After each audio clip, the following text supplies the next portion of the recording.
ಈಗ ವಿದ್ಯಾರ್ಥಿಗಳೇ, 1ರಿಂದ 10ರವರೆಗೆ ಅವಿಭಾಜ್ಯ ಸಂಖ್ಯೆಗಳು ಎಷ್ಟು? ನಾ ವಿಡಿಯೋ ಟೈಮ್ ಆಗಬಾರ್ದು. ನೀವು ಮಾಡೋದಾತ ವಿಡಿಯೋ ಆನ್ ಮಾಡಿರಿ, ನಾ ದೂರ ಸರ್ದನು ವಿಡಿಯೋ ಮ್ಯೂಟ್ ಮಾಡಿ ಬಿಡಿಸ್ರಿ. ನಿಮ್ದು ಮಾಡೋದಾಯ್ತು ಅಂತ ತಿಳ್ಕೊಂಡು ವಿಡಿಯೋ ಆನ್ ಮಾಡಿ. ಒಂದು, ಇದು ಭಾಜ್ಯ ಸಂಖ್ಯೆನಲ್ಲ, ಅವಿಭಾಜ್ಯ ಸಂಖ್ಯೆನೂ ಅಲ್ಲ, ತೆಗೆದುಬಿಡ್ರಿ. 2 ಅವಿಭಾಜ್ಯ ಸಂಖ್ಯೆ ಹೌದು. 3 ಇದು ಹೌದು. 4 ಅಲ್ಲ. 4 ಅಲ್ಲ. 5 ಹೌದು. 6 ಅಲ್ಲ. 7 ಹೌದು. 8 9 10. ನೋಡಿ ಯಾಕೆ ತೆಗೆದಂದ್ರೆ, ಒಂದು ಹಾಗೂ ಅದೇ ಸಂಖ್ಯೆಯನ್ನು ಬಿಟ್ಟು ಬೇರೊಂದು ಸಂಖ್ಯೆಯಿಂದ ಭಾಗಿಸಂಗಿಲ್ಲ. ಯಾವ ಅಂಕೆಗಳು ಇದಕ್ಕೆ ಭಾಗೋಗಲ್ಲ. ಆದ್ದರಿಂದ 2 3 5 7 ಎಷ್ಟಾದ ಸಂಖ್ಯೆಗಳು ನೋಡ್ರಿ. ಒಟ್ಟು ಎಷ್ಟಾದ? 4. ಉತ್ತರ 4 ಎಲ್ಲಿ ನೋಡ್ರಿ? ಉತ್ತರ ಸಂಖ್ಯೆ ಬಿ. ಈ ಅವಿಭಾಜ್ಯ ಸಂಖ್ಯೆಗಳ ಬಗ್ಗೆ ಹೇಳಿರ್ತಾರೆ, ಸ್ವಲ್ಪ ನಿಮ್ಗೆ ಗೊತ್ತಾಗಬೇಕು. 271 ಇದು ಅವಿಭಾಜ್ಯ ಸಂಖ್ಯೆ ಎಂದು ಹೇಗೆ ಕಂಡು ಹಿಡಿಯಬೇಕು ನೋಡ್ರಿ. 271 ಇದಕ್ಕೆ ನೀವು ಯಾವ ಬೇಕಾದ ಅಂಕೆದಿಂದ ಭಾಗಿಸಿದ್ರೆ ಅದು ಭಾಜಕ ಮತ್ತು ಶೇಷ, ಭಾಜಕ ಶೇಷ, ಭಾಜಕ ಶೇಷನ ಮಾಡ್ಕೋತ ಹೋಗಿ ಕೊನೆಗೆ 1ರಿಂದ ಭಾಗ ಹೋಯಿತು ಅಂದ್ರೆ ಅದು ಅವಿಭಾಜ್ಯ ಸಂಖ್ಯೆ ಅಂತ ತಿಳ್ಕೊಬೇಕು. ಭಾಜಕ ಶೇಷ ಅಂದ್ರೆ ಏನು ಅನ್ನೋದು ನಾ ತೋರ್ ಯಾವ್ದು ಬೇಕಾದ ಅಂಕೆ ತೋರು. ಈಗ ನೋಡಿ 7ರಲ್ಲೇ ತೋರು. 7 3 ಎಷ್ಟು? 21. 7 3 21 ಎಷ್ಟು ಉಳಿತು? 6 ಉಳಿತು. ಯಾವ ಬೇಕಾದ ಅಂಕೆಲೆ ಭಾಗಿಸೋದು ನೀವು ಇದನ್ನು. ಇದು ಒಂದೇ ಅಂತ 7 ಅಂತ ಒಂದೇ ಅಂತ ಬೇಡ, ಬೇಕಾದ ಅಂಕೆದಿಂದ ಭಾಗಿಸಿ. ಈ 7 3 21 ಆಯ್ತು. ಆಮೇಲೆ ಈ 1 ತಗೋರಿ, ಪೂರ್ತಿ ಭಾಗಾಕಾರ ಮಾಡಬೇಕು. 7 7 ಏನಾಯ್ತು? 7 8 56. 7 8 ಎಷ್ಟು? 56. 7 9 63 ದೊಡ್ಡದಾಯ್ತು. 7 8 56. 11ರಾಗ 6 ಆದರೆ ಎಷ್ಟು? 5. ಎಲ್ಲ ಬಂತು. ಒಂದು 6ರಾಗ 6 ಆದ್ರೆ 0. ಈಗ ಇಲ್ಲಿ ಶೇಷ ಬಂತು. ಶೇಷಕ್ಕೆ ನೀವು ಒಂದು ಭಾಜಕವನ್ನು ಇದಕ್ಕೆ ತಂದಿಡೋದು. ಭಾಜಕ ಅಂದ್ರೆ ಇದು. ಶೇಷ ಬಂತು ಅಂದ್ರೆ ಈ ಅಂಕಿ ತಂದು ಇಲ್ಲಿ ನೋಡಿ. 5 1 5. ಎಷ್ಟು ಉಳಿತು? ಈಗ 2 ಉಳಿತು. ಉಳಿತಿಲ್ಲ? ಶೇಷ ಉಳಿತಲ್ಲ. ಈಗ ಮತ್ತೇನು ಮಾಡಬೇಕು? ಈ 5 ಇಲ್ಲಿ ಇಡ್ರಿ. ನೋಡಿ 5ಅನ್ನು ಇಲ್ಲಿ ಇಡಬೇಕು. ಈ 5 ಇಲ್ಲಿಟ್ಟಾಗ ಏನಾಗ್ತದೆ ನೋಡ್ರಿ. 2 2 4. ಎಷ್ಟು ಉಳಿತು? 1 ಉಳಿತು. 1 ಉಳಿತಿಲ್ಲ? ಈ ಶೇಷನ ಮತ್ತೆ ಮುಂದೆ ಇಡ್ರಿ. ಇಟ್ಟು ಏನು ಮಾಡಬೇಕು? ಇದನ್ನು ಏನು ಮಾಡಬೇಕು? ಇದರಲ್ಲಿ 1ರಲ್ಲಿ ಭಾಗಿಸ್ಬೇಕು. 1 2 2. ಕಣ್ಣಿಗೆ ಯಾವ ಸಂಖ್ಯೆದಿಂದ ಭಾಗೋತದು? 1ರಿಂದ ಹೋತಂದ್ರೆ ಇದು ಅವಿಭಾಜ್ಯ ಸಂಖ್ಯೆ ಅಂತ ತಿಳ್ಕೊ. 271 ಅವಿಭಾಜ್ಯ ಸಂಖ್ಯೆ.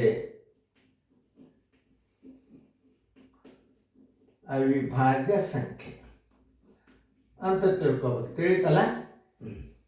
ಈ ಮತ್ತೊಂದ್ಸಲ ರಿಪೀಟ್ ವಿಡಿಯೋ ಆನ್ ಮಾಡಿ. ಯಾವುದೇ ಒಂದು ಸಂಖ್ಯೆಯನ್ನು ಭಾಗಿಸೋದು. ಶೇಷ ಬಂತಂದ್ರೆ ಇದನ್ನು ಭಾಜಕ ತಂದು ಇಲ್ಲಿ ಇಡಬೇಕು. ಇಲ್ಲಿ 2 ಬಂತು. ಈ 5ಅನ್ನು ಇಲ್ಲಿ ಇಟ್ಟು ಭಾಗಿಸ್ರಿ. ಎಷ್ಟು ಬಂತು? 1 ಬಂತು. ಇಲ್ಲಿ 1 ಇಡ್ರಿ. ಈ 2ಅನ್ನು ಮುಂದೆ ಇಡ್ರಿ. ನೋಡ್ರಿ 0 ಬಂತು. 1ರಲ್ಲೇ ಭಾಗಿಸ್ತಿಲ್ಲ? ಇದು 271 ಅವಿಭಾಜ್ಯ ಸಂಖ್ಯೆ ಅಂತ ತಿಳ್ಕೊಬೇಕು. ತಿಳಿತಲ್ಲ? 90ರಿಂದ 110ರ ನಡುವಿನ ಅವಿಭಾಜ್ಯ ಸಂಖ್ಯೆಗಳು ಯಾವುವು ಅಂತದ. ಈಗ ನೀವು ಏನು ಮಾಡಬೇಕು? ನಡುವಿನ ಅಂದ ಪ್ರಾರಂಭದಾಗ ಏನಾರ ಅವಿಭಾಜ್ಯ ಸಂಖ್ಯೆ ಬಂದಿತ್ತಂದ್ರೆ ಅದನ್ನು ನೀವು ಕೌಂಟ್ ಮಾಡ್ಕೋಬಾರ್ದು. 90 ಏನಿದು? 2ರಿಂದ ಹೋತು, 5ರಿಂದ ಹೋತು, ತೆಗೆದು ಬಿಡ್ರಿ. 91 ಇದು ನೋಡಿ. ಇದು ಡೇಂಜರ್ ಅವಿಭಾಜ್ಯ ಸಂಖ್ಯೆ ಅಂತಾರೆ ಇದಕ್ಕೆ.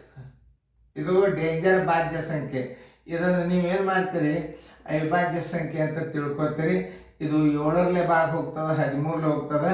ಇದನ್ನು ನೀವು ಅವಿಭಾಜ್ಯ ಸಂಖ್ಯೆ ಅಂತ ತಿಳ್ಕೊತೀರಿ, ತಿಳ್ಕೋಬಾರ್ದು. ಅದಕ್ಕೆ ಇದನ್ನು 2 ಸಲ ಏನು ಮಾಡ್ತು? ರೌಂಡ್ ಹಾಕಿರಿ. ಯಾಕೆ? ಡೇಂಜರ್ ಸಂಖ್ಯೆ ಇದು. ನೀವು ಅವಿಭಾಜ್ಯ ಅಂತ ತಿಳ್ಕೊತೀರಿ. ಅದಕ್ಕೆ 92 2ರಲ್ಲೇ ಹೋಗ್ತದೆ. 93 3ರಲ್ಲೇ ಹೋಗ್ತದೆ. 94 2ರಲ್ಲೇ ಹೋಗ್ತದೆ. 95 5ರಲ್ಲೇ ಹೋಗ್ತದೆ. 96 ಎರಡರಲ್ಲಿ ಹೋಗ್ತದ 96 97 ಯಾವ ಅಂಕೆಲೇನು ಭಾಗ ಹೋಗೋದಿಲ್ಲ 98 ಎರಡರಲ್ಲಿ ಹೋತು 99 9ರಲ್ಲಿ ಹೋತು 99 ಆದಿಂದ 100 ಎರಡರಲ್ಲಿ ಹೋತು 101 ಎರಡರಲ್ಲಿ ಹೋಗ್ತದೆ ನೋಡ್ರಿ ಯಾವ ಅಂಕೆಲೇನು ಭಾಗ ಹೋಗೋದಿಲ್ಲ ಇದು 102 ಎರಡರಲ್ಲಿ ಹೋಗ್ತದ 103 ಯಾವ ಅಂಕೆಲೇನು ಭಾಗ ಹೋಗೋದಿಲ್ಲ 104 ಎರಡರಲ್ಲಿ ಹೋಗ್ತದೆ 105 ಐದರಲ್ಲಿ ಹೋಗ್ತದೆ 106 ಎರಡರಲ್ಲಿ ಹೋಗ್ತದೆ 107 ಯಾವ ಅಂಕೆಲೇನು ಭಾಗ ಹೋಗೋದಿಲ್ಲ 108 ಎರಡರಲ್ಲಿ ಹೋಗ್ತದೆ 109 ಯಾವ ಅಂಕೆಲೇನು ಭಾಗ ಹೋಗೋದಿಲ್ಲ 110 ಒಂದು ವೇಳೆ ಅವಿಭಾಜ್ಯ ಸಂಖ್ಯೆ ಇತ್ತಂದ್ರೂ ಇದನ್ನು ತೆಗಿಬೇಕು ಯಾಕಂದ್ರೆ ನಡುವಿನಲ್ಲ ಕ್ರಮಬದ್ಧವಾಗಿ ಹಚ್ಕೋರಿ ಫಸ್ಟ್ ಏನು ಸಿಕ್ತು 97 ಸಿಕ್ತು 97 ಆದಿಂದ 101 ಆದಿಂದ 103 ಆದಿಂದ 107 ಆದಿಂದ 109 ಹುಡುಕ್ಯಾಡ್ರಿ ಅಲ್ಲವ 1 2 3 4 5 1 2 3 4 5 ಬಿ ಉತ್ತರ. ಇಷ್ಟು ನೀವು ತಿಳ್ಕೊಬೇಕು ನೋಡಿ. ಅವಿಭಾಜ್ಯ ಸಂಖ್ಯೆ ಅಂದ್ರೆ ಏನು? ಒಂದು ಆಗುವುದೇ ಸಂಖ್ಯೆಯನ್ನು ಬಿಟ್ಟು ಬೇರೊಂದು ಸಂಖ್ಯೆಯಿಂದ ಭಾಗಿಸಲ್ಪಡಲಾರದ ಸಂಖ್ಯೆಗಳೇ ಅವಿಭಾಜ್ಯ ಸಂಖ್ಯೆಗಳು ಎಂದು ಅನ್ನುವರು. ಈಗ ಇದು ವಿಡಿಯೋ ಭಾಳ ದೊಡ್ಡದಾಗಬಾರ್ದು, ಅದಕ್ಕೆ ನೀವು ಪಟ್ನೆ ಏನು ಮಾಡಬೇಕು, ಚೆನ್ನಾಗಿ ಫೇರ್ದಾಗ ಇನ್ನೊಂದ್ಸಲ ವಿಡಿಯೋನ ಹೆಂಗೆ ಕಲಿಸಿನಿ ಅದನ್ನು ನೀವು ನೋಡ್ರಿ. ಇನ್ನು ಉತ್ತರ ಮೇಲೆ ನಾವು ಕಂಡು ಹಿಡಿಬೇಕಾದ್ರೆ ನೋಡಿ, ಇದು 13ನೇ ಭಾಗ ಹೋಗ್ತದಂದ್ರೆ ಎ ಉತ್ತರ ಆಗೋದಲ್ಲ. ಒಂದು ಸಂಖ್ಯೆನೂ ಭಾಗ ಹೋಗಬಾರ್ದು. 97 ನೋಡ್ರಿ, 97 ಯಾವ ಅಂಕೆಲೇನು ಭಾಗ ಹೋಗೋದಿಲ್ಲ, ಅವಿಭಾಜ್ಯ ಸಂಖ್ಯೆ ಹೌದು. 101 ಹೌದು, 103 ಹೌದು, 107 ಹೌದು, 109 ಹೌದು. ಬಿ ಉತ್ತರ ಆಯ್ಕೆದ ಮುಗಿದು. ಇಲ್ಲಿ ಒಂದು ಕಡಿಮೆ ಇಟ್ಟಾನ. ಇಲ್ಲಿ ನೋಡ್ರಿ, ಇದನ್ನು ಭಾಜ್ಯ ಸಂಖ್ಯೆ ಇಟ್ಟಾನ. 13 90 ಅಂದ್ರೆ ಇದೂ ಆಗಲ್ಲ, ಇದೂ ಆಗೋದಿಲ್ಲ, ಇದು ಹೌದು.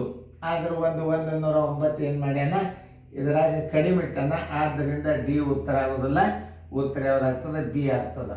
ನಾ ಹೇಳೋದನ್ನ ಒಂದ್ಸಲ ನೀವು ಮತ್ತೊಂದ್ಸಲ ವಿಡಿಯೋ ಪ್ಲೇ ಮಾಡಿ ನೀವು ಚೆನ್ನಾಗಿ ಫೇರ್ದಾಗ ಬರ್ಕೋರಿ. Thank you bye. ಯಾಕಂದರೆ ಟೈಮ್ ಹಾಳು ಮಾಡಂಗಿಲ್ಲ ಇದಕ್ಕೆ.